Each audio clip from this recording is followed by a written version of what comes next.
ಅಧಿಕಾರವನ್ನು ಕಳ್ಕೊಂಡಾದ ಮೇಲೆ ಮೊದಲ ಬಾರಿಗೆ ದೆಹಲಿಗೆ ಬಂದಿದ್ದಾರೆ ರಾಜಣ್ಣವರಿಗೆ ಸತೀಶ್ ಜಾರಕಿಹೊಳಿ ಸಾಥ್ ಕೊಟ್ಟಿದ್ದಾರೆ.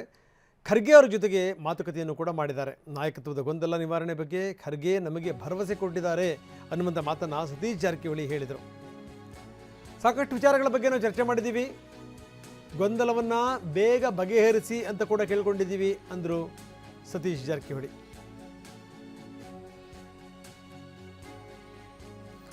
ಹಿಂಗೆಲ್ಲ ಸಮಸ್ಯೆಗಳು ಮುಂದುವರೆದ್ರೆ ಆಡಳಿತ ಮಾಡಲಿಕ್ಕೂ ಕಷ್ಟ, ಪಕ್ಷಕ್ಕೂ ಕಷ್ಟ ಅಂತ ಸ್ಪಷ್ಟವಾಗಿ ಹೇಳಿದ್ದೀವಿ.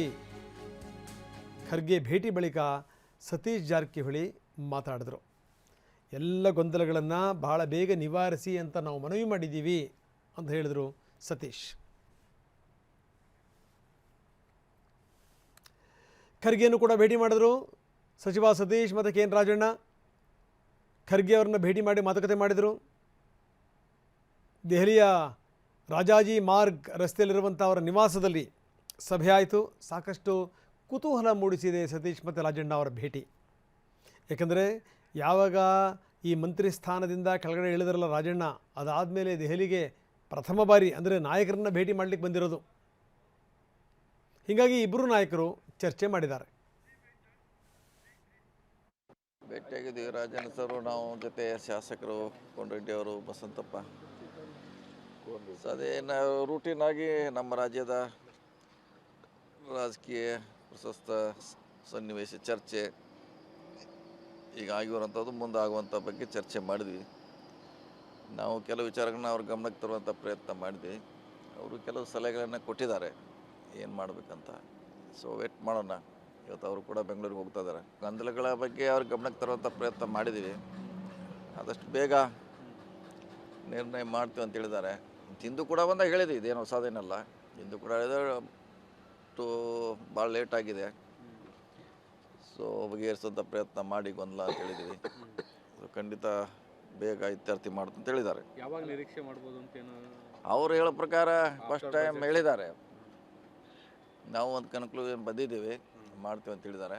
ಅದು ಯಾವಾಗಂತ ಹೇಳೋಕ್ಕಾಗಲ್ಲ, ಆದಷ್ಟು ಬೇಗ ಅಂತ ಹೇಳಿದ್ದಾರೆ ಅಷ್ಟೇ. ಬಜೆಟ್ ಆದಮೇಲೆ ಏನಾದರೂ ನಿರೀಕ್ಷೆ ಗೊಂದಲ ಆಗಬಾರ್ದು. ಪದೇ ಪದೇ ಆಗುವಂಥ ಹೇಳಿಕೆಗಳು, ಅಧಿಕಾರದ ಗೊಂದಲ ಇವೆಲ್ಲ ಆಗಬಾರ್ದು. ಇದಕ್ಕೆ ಪೂರ್ಣ ವಿರಾಮ ಹಾಕಬೇಕು ಅನ್ನೋದು ಕಾರ್ಯಕರ್ತರು, ಶಾಸಕರು, ಮಂತ್ರಿಗಳು, ಎಂಟೈರ್ ಪಾರ್ಟಿ ಅದ್ರ ಬಗ್ಗೆ ಕಾದು ನೋಡ್ತಾ ಇದೆ. ಇನ್ನು ವಿಳಂಬ ಮಾಡದೆ ಬೇಗ ಮುಗಿದ್ರೆ ಒಳ್ಳೆಯದು. ಭೇಟಿಯಾಗಿದ್ದೀವಿ ರಾಜಣ್ಣ ಸರ್, ನಾವು ಜೊತೆ ಶಾಸಕರು ಕೋನರೆಡ್ಡಿ ಅವರು, ಬಸಂತಪ್ಪ. ಅದೇನು ರೂಟೀನ್. ಸತೀಶ್ ಜಾರಕಿಹೊಳಿ ಹೇಳಿದಂಥ ಮಾತು, ಒಂದು ಕನ್ಕ್ಲೂಷನಿಗೆ ಬಂದಿದ್ದೀವಿ ಅನ್ನುವಂಥ ಮಾತನ್ನು ಖರ್ಗೆ ಅವರು ಹೇಳಿದ್ರಂತೆ. ವೆರಿ ಇಂಪಾರ್ಟೆಂಟ್ ಪಾಯಿಂಟ್ ಇದು. ಒಂದು ಕನ್ಕ್ಲೂಷನಿಗೆ ಬಂದಿದ್ದೀವಿ, ಆದಷ್ಟು ಬೇಗ ತಿಳಿಸ್ತೀವಿ ಅಂತ. ಒಂದು ಕನ್ಕ್ಲೂಷನ್ ಅಂತಂದರೆ ಏನದು? ಯಾವ ಕನ್ಕ್ಲೂಷನಿಗೆ ಬಂದಿರೋರು? ಇದಾದ ಮೇಲೆ ರಾಜಣ್ಣ ಏನು ಹೇಳಿದ್ರು, ಭೇಟಿ ನಂತರ ಸಾಕಷ್ಟು ಚರ್ಚೆ ಮಾಡಿದ್ದೀವಿ, ಸಾಕಷ್ಟು ವಿಚಾರಗಳ ಬಗ್ಗೆ ಚರ್ಚೆ ಆಗಿದೆ, ಪಕ್ಷಕ್ಕೆ ಡ್ಯಾಮೇಜ್ ಆಗಬಾರದು ಅಂತ ನಾವು ಹೇಳಿದ್ದೀವಿ ಅಂದರು ರಾಜಣ್ಣ. ನಾವು ಸನ್ಮಾನ್ಯ ಸತೀಶ್ ಜಾರಕಿಹೊಳಿ ಅವರು ಹೇಳಿದ್ದಾರೆ. ಎಲ್ಲ ವಿಚಾರಗಳನ್ನು ಕೂಡ ನಾನು ಕೋನರೆಡ್ಡಿ ಅವರು, ಬಸಂತಪ್ಪನವರು, ನಾವು 4 ಮಂದಿನೂ ಕೂಡ ಭೇಟಿ ಮಾಡಿದಂಥದ್ದು. ಈ ವಿಷಯಗಳನ್ನೆಲ್ಲ ಏನು ಸಚಿವರು ಹೇಳಿದ್ದಾರೆ ಆ ಎಲ್ಲ ಅಭಿಪ್ರಾಯಕ್ಕೂ ನಮ್ಮೆಲ್ಲರ ಸಹಮತಿ ಇದೆ. ಅದ್ರ ಬಗ್ಗೆ ನಾವು ಕೂಡ ಗೊಂದಲ ಇವೆಲ್ಲ ಇದ್ದರೆ ಸರ್ಕಾರ ಮತ್ತು ಪಕ್ಷ ಎರಡಕ್ಕೂ ಕೂಡ ಉಳಿತಲ್ಲ. ಆದ್ದರಿಂದ ಗೊಂದಲ ನಿವಾರಣೆ ಆಗಲಿ ಜಾಗ್ರತೆ ಅಂತಕ್ಕಂಥ ಅಭಿಪ್ರಾಯ ಅವ್ರು ಏನು ಸೂಚನೆ ಮಾಡಿದ್ದಾರೆ, ಅದಕ್ಕೆ ನಮ್ದೆಲ್ಲರದು ಕೂಡ ಸಹಮತ ಇದೆ. ಸನ್ಮಾನ್ಯ ಸತೀಶ್ ಜಾರಕಿಹೊಳಿ ಅವರು ಹೇಳಿದ್ದಾರೆ. ಎಲ್ಲ ವಿಚಾರಗಳನ್ನು ಕೂಡ ನಾನು ಕೋನರೆಡ್ಡಿ ಅವರು, ಬಸಂತಪ್ಪನವರು, ನಾವು 4 ಮಂದಿನೂ ಕೂಡ ಭೇಟಿ ಮಾಡಿದಂಥದ್ದು. ಈ ವಿಷಯಗಳನ್ನೆಲ್ಲ ಏನು ಸಚಿವರು ಹೇಳಿದ್ದಾರೆ ಆ ಎಲ್ಲ ಅಭಿಪ್ರಾಯಕ್ಕೂ ನಮ್ಮೆಲ್ಲರ ಸಹಮತಿ ಇದೆ. ಅದ್ರ ಬಗ್ಗೆ ನಾವು ಕೂಡ ಗೊಂದಲ ಇವೆಲ್ಲ ಇದ್ದರೆ ಸರ್ಕಾರ ಮತ್ತು ಪಕ್ಷ ಎರಡಕ್ಕೂ ಕೂಡ ಉಳಿತಲ್ಲ. ಆದ್ದರಿಂದ ಗೊಂದಲ ನಿವಾರಣೆ ಆಗಲಿ ಜಾಗ್ರತೆ ಅಂತಕ್ಕಂಥ ಅಭಿಪ್ರಾಯ ಅವ್ರು ಏನು ಸೂಚನೆ ಮಾಡಿದ್ದಾರೆ, ಅದಕ್ಕೆ ನಮ್ದೆಲ್ಲರದು ಕೂಡ ಸಹಮತ ಇದೆ. ಬನ್ನಿ, ನಮ್ಮ ದೆಹಲಿ ಪ್ರತಿನಿಧಿ ಮಹೇಶ್ ನಮ್ಮೊಂದಿಗೆ ನೇರ ಸಂಪರ್ಕದಲ್ಲಿದ್ದಾರೆ. ಮಹೇಶ್, ನಾವು ನೋಡ್ತಾ ಇದ್ದೀವಿ ಏನು ಅಂದರೆ, ನಾಯಕರು ನೋಡಿ, ರಾಜಣ್ಣ ಅಧಿಕಾರ ಕಳ್ಕೊಂಡಾದ ಮೇಲೆ ಮೊದಲ ಬಾರಿ ಬಂದಿದ್ದಾರೆ ಅಂದರೆ ನಾಯಕರನ್ನು ಭೇಟಿ ಮಾಡಲಿಕ್ಕೆ ಭೇಟಿ ಮಾಡಿದ್ದಾರೆ. ಎಲ್ಲೋ ಒಂದು ಕಡೆಗೆ ಇಬ್ಬರಲ್ಲೂ ಕೂಡ ಒಂದು ವಿಶ್ವಾಸ ಕಾಣ್ತಾ ಇತ್ತು. ಸತೀಶ್ ಜಾರಕಿಹೊಳಿ ಹೇಳಿದಂಥ ಮಾತಿದೆಯಲ್ಲ, ಅದರಲ್ಲೊಂದು ಕ್ಲಾರಿಟಿ ಇದೆ. ನಾವೊಂದು ಕನ್ಕ್ಲೂಷನಿಗೆ ಬಂದಿದ್ದೀವಿ ಅಂತ ಖರ್ಗೆ ಅವರು ಹೇಳಿದ್ರಂತೆ. ಕನ್ಕ್ಲೂಷನ್ ಅಂದರೆ ಏನು? ಯಾವ ಕನ್ಕ್ಲೂಷನಿಗೆ ಬಂದಿರ್ಬೋದು?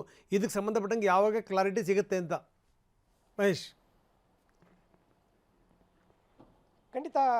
ಖಂಡಿತ ರಂಗನಾಥ್, ಕಳೆದ ಒಂದು 3 ತಿಂಗಳಿಂದ ನಡೆದಂಥ ಗೊಂದಲಗಳಿಗೆ ಹೈಕಮಾಂಡ್ ಬ್ರೇಕ್ ಬೀಳುವಂಥ ಸಾಧ್ಯತೆ ಹೆಚ್ಚಿದೆ ಅನ್ನೋದು ಕೂಡ ಈಗ ಸತೀಶ್ ಜಾರಕಿಹೊಳಿ ಅವರ ಹೇಳಿಕೆಯಿಂದ ಗೊತ್ತಾಗ್ತಾ ಇರುವಂಥದ್ದು. ಶೀಘ್ರದಲ್ಲೇ ಬಗೆಹರಿಸ್ತೀವಿ ಅನ್ನೋದು ಈಗ ಖರ್ಗೆ ಅವ್ರಿಗೂ ಭರವಸೆ ನೀಡಿದ್ದಾರೆ ಅನ್ನೋದು ಈಗ ಗೊತ್ತಾಗ್ತದೆ. ಅಂದರೆ ಪ್ರಮುಖವಾಗಿ ಕಳೆದ 2 ದಿನಗಳಿಂದ ಕೂಡ, ಅಂದರೆ ಮೊನ್ನೆ ಏನು ಸತೀಶ್ ಜಾರಕಿಹೊಳಿ ಅವರು ದೆಹಲಿಗೆ ಬಂದಿದ್ದರು, ಸಾಕಷ್ಟು ಒಂದು ಧಾರವಾಡ ಒಂದು ಕ್ಷೇತ್ರದ ವಿಚಾರವಾಗಿ ಬಂದಿರುವಂಥದ್ದು. ಆದರೆ ಈಗ ಇವತ್ತು ಒಂದು ಖರ್ಗೆ ಅವ್ರನ್ನ ಭೇಟಿ ಮಾಡಿ ಚರ್ಚೆ ಮಾಡಿರುವಂಥದ್ದು. ಪ್ರಮುಖವಾಗಿ KN ರಾಜಣ್ಣ ಅವರು ಕೂಡ ಇದೇ ಮೊದಲೇ ಬಾರಿ ದೆಹಲಿಗೆ ಬಂದಿರುವಂಥದ್ದು. ಈಗ ರಾಜ್ಯದಲ್ಲಿ ಆಗ್ತಾ ಇರುವಂಥ ಗೊಂದಲಗಳಿಂದ ಪಕ್ಷಕ್ಕೂ ಕೂಡ ಡ್ಯಾಮೇಜ್ ಆಗ್ತಾ ಇದೆ, ಸರ್ಕಾರಕ್ಕೂ ಕೂಡ ಡ್ಯಾಮೇಜ್ ಆಗ್ತಾ ಇದೆ, ಆಡಳಿತಾತ್ಮಕವಾಗಿ ಕೆಲಸ ಮಾಡೋದಕ್ಕೂ ಕೂಡ ಏನು ಸಾಧ್ಯವಾಗ್ತಿಲ್ಲ ಅನ್ನೋದು ಕೂಡ ಈಗ ಗೊತ್ತಿರೋ ವಿಚಾರ. ಹೀಗಾಗಿ ಹಿರಿಯ ಸಚಿವರು ಕೂಡ ಸಾಕಷ್ಟು ಅಸಮಾಧಾನ ಹೊಂದಿದ್ದಾರೆ ಅನ್ನೋದು ಕೂಡ ಇರುವಂಥದ್ದು. ಈಗ ಇದೆಲ್ಲವೂ ಕೂಡ ಖರ್ಗೆ ಅವರ ಗಮನಕ್ಕೆ ತರಲಾಗಿದೆ. ಅಂದರೆ ನಾವು ಪದೇ ಪದೇ ಹೇಳ್ತಾ ಇದ್ವಿ, ಈಗ ಮೊದಲೇ ಬಾರಿಗೆ ಏನು ಖರ್ಗೆ ಅವರು ಹೇಳಿರುವಂತೆ ಈ ಒಂದು ನಿರ್ಧಾರದ ಒಂದು ಅಂತಿಮ ನಿರ್ಧಾರಕ್ಕೆ ಕೂಡ ನಾವು ಬಂದಿದ್ದೀವಿ, ಶೀಘ್ರವಾಗಿ ಒಂದು ಬಗೆಹರಿಸುವಂಥ ಪ್ರಯತ್ನ ಕೂಡ ಮಾಡ್ತೀವಿ ಅನ್ನೋದು ಕೂಡ ಹೇಳಿದ್ರೆ. ಅಂದರೆ ಏನು ಬಿಫೋರ್ ಬಜೆಟ್ ಆಗ್ಬೋದಾ ಅಥವಾ ಆಫ್ಟರ್ ಬಜೆಟ್ ಆಗ್ಬೋದು ಅಂತ ಪ್ರಶ್ನೆಗೂ ಕೂಡ ಉತ್ತರ ನೀಡಿರುವಂಥದ್ದು. ಅಂದರೆ ಈಗ ಅವರು ಒಂದು ಹಂತಕ್ಕೆ ಬಂದಿರುವಂಥ ಹಿನ್ನೆಲೆಯಲ್ಲಿ ಶೀಘ್ರದಲ್ಲಿ ಒಂದು ಬಗೆಹರಿಸುವಂಥ ಪ್ರಯತ್ನ ಮಾಡ್ತೀವಿ ಅನ್ನೋದು ಕೂಡ ಖರ್ಗೆ ಅವರು ಭರವಸೆ ನೀಡಿದ್ದಾರೆ ಅನ್ನೋದು ಕೂಡ ಗೊತ್ತಾಗ್ತಾ ಇದೆ. ಈಗ ಸಾಕಷ್ಟು ಈಗ ಏನು ಒಂದು ಸಿದ್ದರಾಮಯ್ಯ ನೇತೃತ್ವದಲ್ಲಿ ಇರುವಂಥ ಒಂದು ಆಭರಣವನ್ನು ಕೂಡ ಸಾಕಷ್ಟು ಅಸಮಾಧಾನ ಹೊಂದಿದಂತ ಕೂಡ ಗೊತ್ತಾಗ್ತಾ ಇರೋದು. ಅಂದರೆ ಹೈಕಮಾಂಡ್ಗೆ ಈ ಒಂದು ಸಾಕಷ್ಟು ಗೊಂದಲ ಆಗ್ತಾ ಇರುವಂಥದ್ದು. ಅಂದರೆ ಪಕ್ಷದಲ್ಲಾಗಿರ್ಬೋದು, ಸರ್ಕಾರದಲ್ಲಾಗಿರುವಂಥ ಗೊಂದಲಗಳಿಗೆ ನೇರವಾಗಿ ಹೈಕಮಾಂಡ್ ಬಟ್ ಮಾಡುವಂಥ ಪ್ರಯತ್ನ ಕೂಡ ಮಾಡ್ತಾ ಇರುವಂಥದ್ದು. ಹೈಕಮಾಂಡ್ ನೇರವಾಗಿ ಇಳಿದು ಒಂದು ಈ ಗೊಂದಲ ನಿವಾರಿಸಿದ್ರೆ ಯಾವುದೇ ರೀತಿ ತೊಂದರೆ ಇರಲ್ಲ ಅಂತ ಕೂಡ ಸಚಿವರು ಹೇಳಿಕೆ ಆಗಿರುವಂಥದ್ದು. ಸದ್ಯ ಇವತ್ತು ಏನು ಜಾರಕಿಹೊಳಿ ಮತ್ತು ರಾಜಣ್ಣ ಅವ್ರ ಭೇಟಿ ಸಾಕಷ್ಟು ಕುತೂಹಲ ಮೂಡಿಸಿರುವಂಥದ್ದು. ಬೇಗ ನಿವಾರಿಸಿ, ಇಲ್ಲ ಅಂದರೆ ಪಕ್ಷಕ್ಕೆ ಇನ್ನಷ್ಟು ಈಗಾಗಲೇ ಡ್ಯಾಮೇಜ್ ಆಗಿರುವಂಥದ್ದು. ಮತ್ತು ಶಾಸಕರು ಕೂಡ ಒತ್ತಾಯ ಕೂಡ ಮಾಡ್ತಾ ಇರುವಂಥದ್ದು. ಇಬ್ಬರನ್ನ ನಾಯಕರನ್ನ ಕರೆಸಿ ಒಂದು ಹಂತಕ್ಕೆ ತೀರ್ಮಾನ ಮಾಡಿ ಅನ್ನೋದು ಕೂಡ ಮನವಿ ಮಾಡಿದ್ದಾರೆ. ಈಗ ಏನು ಭರವಸೆ ನೀಡಲಾಗಿದೆ ಅನ್ನೋದು ಕೂಡ ಗೊತ್ತಾಗ್ತದೆ ರಂಗನಾಥ್.